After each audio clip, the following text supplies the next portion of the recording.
Hello friends, welcome to my YouTube channel. আজকে আমি কাঁচা আম দিয়ে সেরা বিয়ের বাড়ি অনুষ্ঠানের মতো আমের আচার বানিয়ে দেখাতে চলেছি। একবার আমের আচার দেখলে আপনারাও সহজভাবে আমের আচার বানিয়ে নিতে পারবে। এখানে আমি ছোট ছোট করে আমটা আমি কেটে নিয়েছি। এখানে আমি আমের আচারের জন্য একটা মশলা তৈরি করে নিয়ে নেব। এখানে আমি 3-4টা শুকনো লঙ্কা দিয়ে দিয়েছি। এরপর আমি দিয়ে দেব কটা ধনে, জিরে আর 5 ফোড়ন, আমহরি 2 মিনিটের মতন আমি ভেজে নেব। ভেজে নেওয়ার পর আমি মিক্সচারে গুঁড়ো করে নিয়ে নেব। এখানে আমি সরষের তেল দিয়ে দিয়েছি। সরষের তেল গরম হয়ে গেলে এখানে দিয়ে দিচ্ছি 1/2 চামচের মতো 5 ফোড়ন। এখন আমি আমটা যেটা কেটে রেখে দিয়েছিলাম সেইটা এখন আমি দিয়ে দিচ্ছি। আমি কিন্তু আমটা রোদের মধ্যে দিইনি। আপনারা চাইলে 4 ঘন্টার জন্য আমটা রোদে একবার শুকিয়ে নিতে পারবেন। এখন আগের থেকে আমটা একটু কালার চেঞ্জ হয়ে গেছে।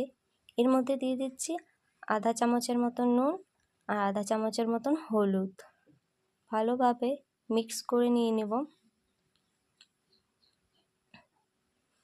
এর মধ্যে আমি এখন দিয়ে দিচ্ছি কাশ্মীরি লঙ্কা গুঁড়ো। কাশ্মীরি লঙ্কা গুঁড়ো দিয়ে দিলে আমের আচারটা কালার একটু খুব সুন্দর চলে আসবে।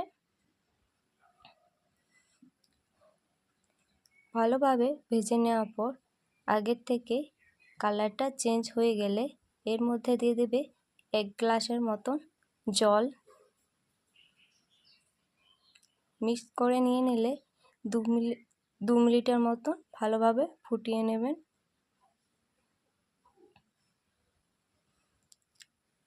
আমটা কিন্তু গলে গেছে। এর মধ্যে আমি দিয়ে দিব 100 গ্রামের মতন গুড়। আপনাদের কাছে গুড় যদি না থাকলেও চিনি দিয়ে দিতে পারবেন। আমি এখানে আখের গুড় দিয়ে দিলাম। গুড় দেওয়ার পর আগের থেকে কালারটা একটু চেঞ্জ হয়ে গেছে। এর মধ্যে আমি দিয়ে দিচ্ছি ভাজা মশলা, যেটা আমি তৈরি করে নিয়েছি। এখন কালারটা খুব সুন্দর চলে এসেছে। আমার একদম আমের আচারটা রেডি হয়ে গেছে। এই ভিডিওটা যদি আপনাদের কাছে ভালো লেগে থাকে অবশ্যই আমার চ্যানেলটাকে সাবস্ক্রাইব করে দেবে। পাশে থাকা বেল আইকনটা অবশ্যই প্রেস করে দেবে। আমার নতুন নতুন ভিডিওটা আপনাদের কাছে চলে যাবে। এই রেসিপিটা আপনাদের কাছে কেমন লেগেছে অবশ্যই কমেন্ট করে জানাবে আমাকে।